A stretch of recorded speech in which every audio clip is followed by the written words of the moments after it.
うまいうまい普通に。もう一回して。 It may be nearly a month early, but we just got the Valentine's Day special for The Dangers in My Heart. And this very sweet episode right here dives into quite a bit. And so for this particular video, I kind of want to do things slightly differently. Rather than just simply running through the events of the episode, instead I wish to talk about chocolates. Chocolate. I remember when they first invented chocolate. Sweet, sweet chocolate. I always hated it. Hi there everyone, Lars here from Camille's Harem. Not just a podcast by novice writers for novice writers, but also a YouTube channel by novice writers for novice writers. Because writing is an adventure, it's more fun with friends. And this episode right here, For the Dangers in My Heart, is really a huge milestone for Ichikawa and Yamada. The reason for that being is because this is probably the most clear that either one of them has made it so far in the story that they actually like each other. Or that this is no longer just simply, hey, I'm in the friend zone and I kind of have feelings for you. Do you have feelings for me? It becomes very apparent by the end of this episode. And yet, at the same time, it seems like neither one of them can really believe what the other is hinting at. And I want to dive into why this is, why that's so relatable, and why this can be actually really good writing, even though most of us love to just simply plow straight onto the good romance and steamy bits when we write our own love stories. So to set the stage, let's talk about Valentine's Day and chocolate. As opposed to here in the American West, and really Western society in general, Valentine's Day is something very different on over in the global East.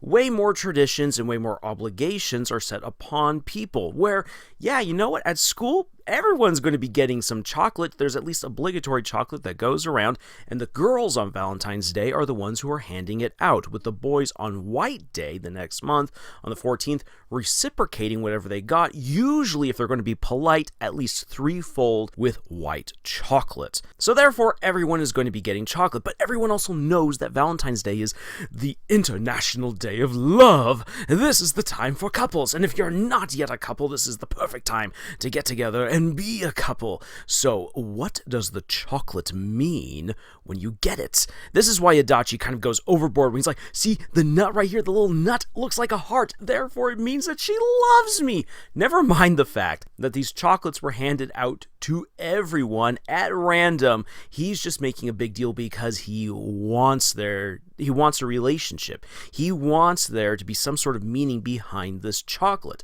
And that goes for so many people on Valentine's Day. Because especially in high school, this is the time where you're like, does my crush notice me? Do I take the plunge and let them know that I do have feelings for you? Please let me out of the friend circle. Please acknowledge that you know my existence. And this goes for both men and women, boys and girls. And as a very brief aside, right here, when I was in high school, because I was part of the theater club, on Valentine's Day, we went around dramatically giving out sonnets, Shakespearean sonnets, along with flowers and potentially other gifts to people at the requests of their crushes. It was a whole lot of fun, and it was especially fun to watch how embarrassed the recipients were for this kind of stuff. And when you're getting a flower, chocolates, and a sonnet in front of everyone, it makes it very clear that whoever sent it to you has feelings for you. And if you reciprocate them, then amazing. If you don't, oh boy, so embarrassing. And that's kind of the point here. That's one of the reasons why the episode ends the way that it does, with this awkward standoff between Ichikawa and Yamada, where it's hemming and hawing. Why don't you two just finally get together? You basically said it out loud that this chocolate means something between you. Well, here's the thing. Fear. It is scary, it is spooky to open yourself up to another person, especially the person that you like. And I can speak at least for, to a certain extent, for Ichikawa, in that guys are often very scared to say what they're actually feeling, especially if they like someone, because they fear the rejection that comes with it. Now then, a lot of people are like, well, man up, pull up your big boy britches and just get her done. Here's the thing though, for a guy, when a guy decides that he's going to expose his feelings, tell all, most men feel like they are exposing all of themselves. When a guy stereotypically tells a girl that he likes her, that is him basically saying, this is all of me, do you like me? And if she says no, that's a complete rejection in the guy's mind of him entirely. And if she says no, that means that he is absolutely worthless. And when we think about what's happening here with Ichikawa, he is currently going through a massive transformation on a very personal level, where he's finally getting rid of that exterior armor and that internal armor of, I'm this bad angsty boy who just wishes to murder people. I am a terror and blight upon the world. Look at me in awe and terror. He is finally putting all of that angstiness aside because that's not who he is, and because he wants to get closer to Yamada. Now, what if, for any reason, she decides to say no?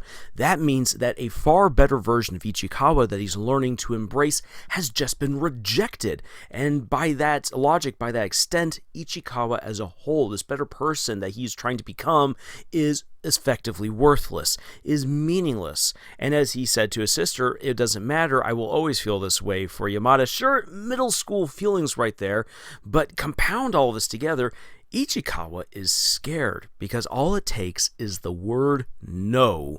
And as far as he's concerned, everything that he has done, all of his growth, his development, his journey thus far will have been negated. And as for Yamada, should she have miscalculated in any kind of way, because Ichikawa seems to have not gotten it thus far, what if all of this is still just a misunderstanding? What if all of her investment in time, in emotions, and resources, and just purely in all of the goodness, this is for Yamada, this is the best time of her life. What if the best time of her life has been spent on a guy who doesn't reciprocate her feelings? She would feel so foolish. She'd be so embarrassed. That would rip away so much of the enjoyment and fun that she's had. And Yamada, as we've learned, has this fear that people will just cease to like her. And what if the boy that she likes so much says no on Valentine's Day of all days? This boy that she loves could then come to hate her.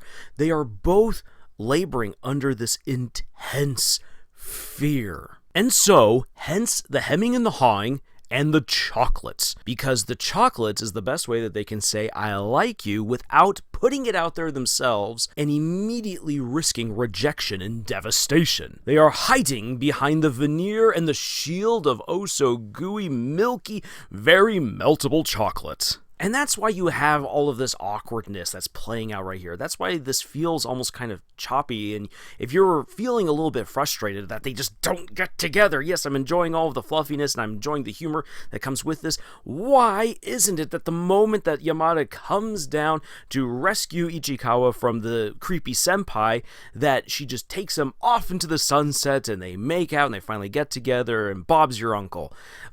Well, again, that's because of these assumptions, of these fears that these two young teens are laboring under. Valentine's Day, therefore, is that time in which they can kind of give their feelings a little bit to the other person and hope that the other reciprocates and understands on any level what the heck is going on here. And Ichikawa, good on him, this is where we do get some character development, has decided that he will plan ahead for White Day. He will take Yamada's feelings for what he believes that they are, and he is going to make his intentions known by paying her back on White Day. But now it's up to him to actually live up to that bravery and that conviction. Now then, other than just simply lengthening the story so that way we can sell more volumes of The Dangers in My Heart and sell more episodes for people to get hyped on, why bother taking this longer route to have these characters get together? Honestly, the real answer here is that it is relatable.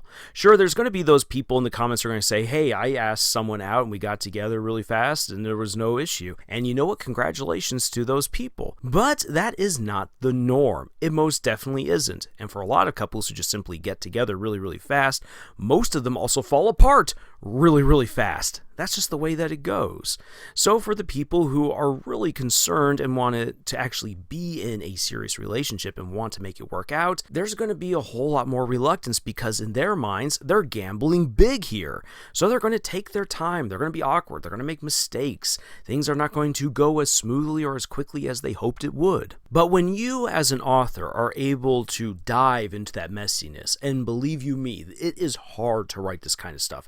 It really is, because we're just so tempted to jump to the good bits. Again, we are the controllers of this fiction. We can dive to the great romance as quickly as we want to and make it all sweet and gooey and wonderful, just like the Valentine's Day chocolate.